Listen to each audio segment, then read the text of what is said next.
Hello and welcome. This is a video for the Year 7s currently going into Year 8 and their parents and carers. I'm going to start off with a welcome. It's nice to have contact with you. I hope you're all happy and healthy and using this time to spend some time with some loved ones, which I've really enjoyed so far. I'm going to start out with a little shout out to the parents and carers who are here. Don't beat yourselves up. A lot of you are not art specialists or drama specialists or music or maths or English or science. You have other jobs and other skills and other specialties. And at the moment, you're expected to be all things to all people. So I just wanted to say, don't beat yourselves up for not necessarily doing what you think is the best job that you could. It's a very difficult, very strange time. I'm going to speak directly to the kids from this point, so please feel free to give yourselves a well-earned break. Kids, I am not here to be a killjoy, so the next little section of this video is not me seeking to take away from your kind of long, nice, extended holiday. What it is next year will be really strange. Regardless of whether they say September, we're completely back to normal, it will be really strange. And it'll be a really long time since you learnt anything. I will have forgotten how to teach, as will be the case for most of your teachers, and you will have forgotten how to learn. So you're going to have to remember how to learn, you're going to have to remember how to interact with people, you're going to have to learn stuff that you've already learned, as well as learning all the stuff that you need to catch up with, as well as learning the stuff that you're supposed to be learning at that time. So really all this video is, and all the other videos that all the other teachers will have done, is an opportunity to just refresh your memory and just test you and push you, rather than letting your brain just kind of sit there. Because I know that for a lot of you who are watching this video now, you'd much rather be playing Xbox, PlayStation, playing football in the garden, whatever, a lot of things that I'd rather be doing than making this video for you. But you'll thank me in the long run, you'll thank the rest of your teachers in the long run for taking the effort to take time out of their planning and structuring of stuff for next year to make this video for you now. So all of the tasks are designed around stuff that you might be doing anyway. They're designed not to be super horrible and stressful and nasty. They're just a reminder of what drama is as a subject and what it's going to look like next year and the information that I'll need you to have to make it as easy as possible. So I'm going to pop across to the slide now. If you have it in front of you, that will probably make it a little bit easier. Let's make my face a little bit smaller. Okay, 7's into Year 8, got a few of these to do today. Okay, so this is the first page that I'd like you to have a look at, the Welcome to Year 8 section. It's got 3 separate sections across the screen. I'm going to go right to left, starting with the 3-tier words, the tier 3 words. The reason I've included these is a refresh and a reminder of some of the words that we've already done this year. Moving towards the bottom, there's some of the ones that I would have loved to do with you at the end of the year, but we were robbed of that opportunity to do so. I'm not going to read them through with you, but they've all got what I think is a student-friendly description of what those words mean. In the middle, we've got stage spaces. So again, this is something that we were moving towards, you getting to choose your performance space. There are 4 pictures there, as well as 3 additional explanations of what other stage spaces are. The easiest way that I could look to explain it to you is with a performance, you have a choice of performance space, and it couldn't be more important. The way that I'd give an example is, so for example, a football pitch. If it was 3 times the size, there are footballers who would do really well in that space, and there are footballers who do very badly in that space. If it was a 2 by 2 meter square, that would change the game completely. A sumo wrestler, the circle that they have for sumo wrestling is a certain size and a certain shape for a certain reason. In the same way, the audience is shaped around that space so they can see what they need to see. If you make that space bigger, you make it smaller, you make it a different shape, you make the audience a different place, that changes what the people in the middle need to do. You could go so far as an Olympic swimming pool is the size that it is for the purpose that it has. If you held that in a thimble, that would not only change it, it would make it absolutely impossible. So here you've got a load of different examples of a stage space. Proscenium arch is a super fancy word, but it is literally just the stage that we have in the hall at John Wilmot. That is a proscenium arch stage. Got a little apron outside that sometimes people sit on when they shouldn't do, with the audience out in front. We've then got a thrust where the stage comes out into the audience a little bit. That's really good for like super emotional stuff. Traverse, which is a really weird one, but it's a little bit like a catwalk. And then in the round where the audience are all around you, which obviously can make stuff very, very complicated to see. Promenade, end on, and site specific, you can read those yourselves. The reason that I've got those stage spaces are on there is so for the tasks that I've got on the next slide, you'll be able to make a choice. And that choice could be right or could be wrong. It doesn't really matter. What matters is you going through the process of trying to explain why you would choose a certain style and learning from it. On the left-hand side, I've got the theatre makers. Again, some of these things you're aware of because we went through them. Some of them we didn't get the opportunity to go through together, so that's why they're included here. Again, I'm not going to go through them one by one. You can all read. But the reason that it's included is hopefully that it'll help you with the tasks on the other side. So now what I'm going to do is I'm going to go to the task on the other side. If there are parents and carers still watching, I'm going to explain what you could potentially do to support them, because you'll notice there isn't something like there isn't a marking scheme, and there's a reason for that. I didn't want to make it super arduous for you guys at a particularly difficult time. Okay. Lovely.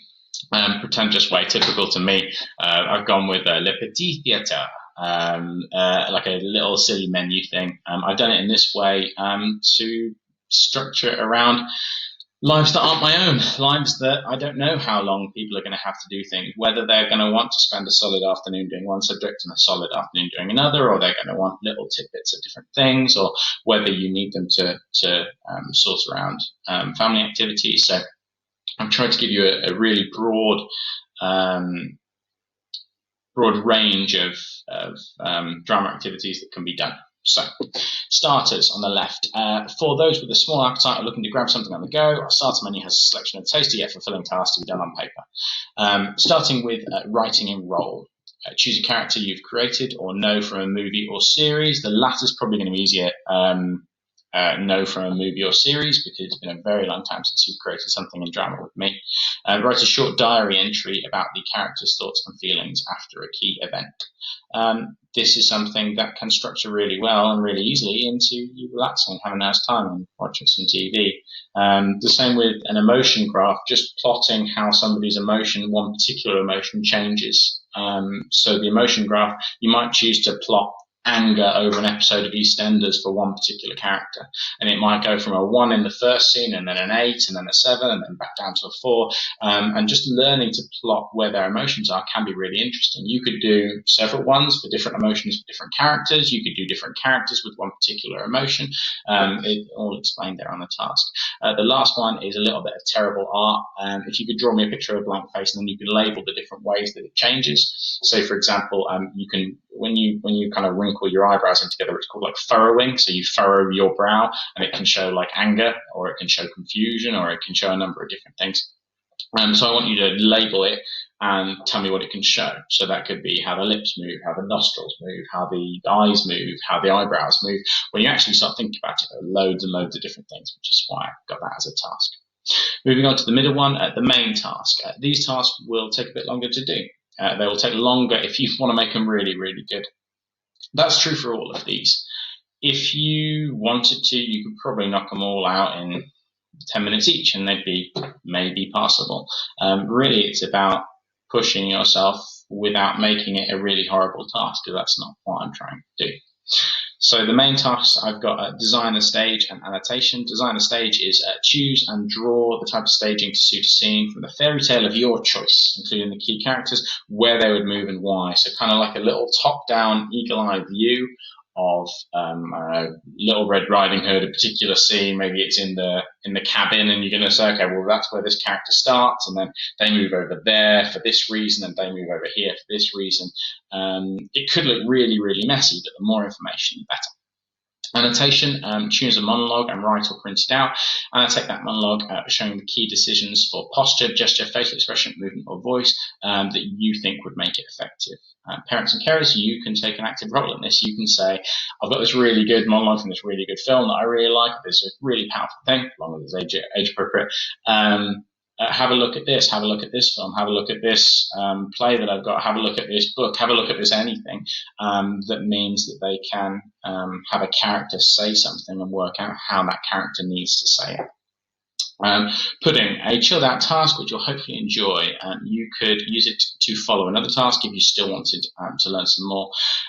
So these, I've got a little short one, again, just something that can tie in with their normal everyday tasks. Choose a show that you know and like, watch then describe a scene that you think is good in detail, use drama words, sell it to me. I've never been one to watch soap operas. I've never found them interesting. But if you can tell me this particular show in this particular way and how characters, how they delivered this line or how they made you feel or how they made the other characters feel, and you can use drama words like posture, gesture, facial expression, you can explain that, that's a really, really good habit to get into. The last two could take a million years. There are people who spent years doing this task for real, for a job. So I've got one called Good Company. Create your own theatre company. You'll need to choose styles. So we've gone through the non-naturalistic thing of physical theatre and using our bodies to create shapes and patterns and blah, blah, blah, blah, blah, and more naturalistic stuff where you have a script and a character and you think about the character and you learn it. You'll need to choose what kind of audiences. Are you going to be performing to adults or kids? Are you going to be performing to make people laugh or make people cry? Are you going to be performing to make people think? What type of staging will fit that? There are a million different questions that you can answer. And it could all be terrible and you'll learn from it. And it could be brilliant and you'll learn from it. Really, it's more about the process and asking yourself those questions. And the final one, learn and perform a suitable monologue or duologue. Try to keep it to one scene, which means you could just theoretically film it. Like this, film it to the camera, film it, have it going on, and then we've got something interesting that we can play with. In regards to marking this, all of this can be looked at by a member of an audience. If a member of an audience has a question like, who are you? What are your emotions? What are you thinking? What are you feeling? Then there are changes to be made to make that more specific. What I often say to kids is that the audience is never wrong. So I haven't done a mark scheme because hopefully parents and carers, you can quite easily tell these kids, I don't understand what your character's feeling. I don't understand who your character is. I don't understand what you're meant to be doing with your face. I don't understand this emotion graph, how it's meant. All of these things, if an audience member doesn't understand it, doesn't follow it, then there are changes that need to be made. Hopefully, we've done enough so far in drama that will work really nicely. So, that is the task that I have for you over the summer holidays. And I just want to remind you that this isn't me trying to kill off all this love and enjoyment and fun that you're going to have. It's me preparing you for potentially a really difficult few years. I want to have a lovely, happy, healthy, successful year 8 class, and then I want loads of those year 8 classes to move with me into year 9, 10, 11. Drama might be something that you're absolutely in love with, in which case you need to grab these tasks and do as many of them as you can and enjoy it. Drama might absolutely not be anything like your thing, in which case I don't want to hit you with this sledgehammer of work when we get back in September and make you hate it even more. So just keeping on top of this stuff will make it a little bit easier. So that brings us to the end of my first Loom video. I hope it was really helpful to walk you through these tasks and walk you through what I need from you. If you need anything, if you get in contact with the school, they're pretty good at getting back in contact with me and saying, hey, Mr. Baggott, can you do this as well? It was lovely to talk to you, even if it was a very one-way conversation. I hope to see you at a suitably far away distance in the near future. I hope you all stay happy and healthy. Okay, take care. Bye.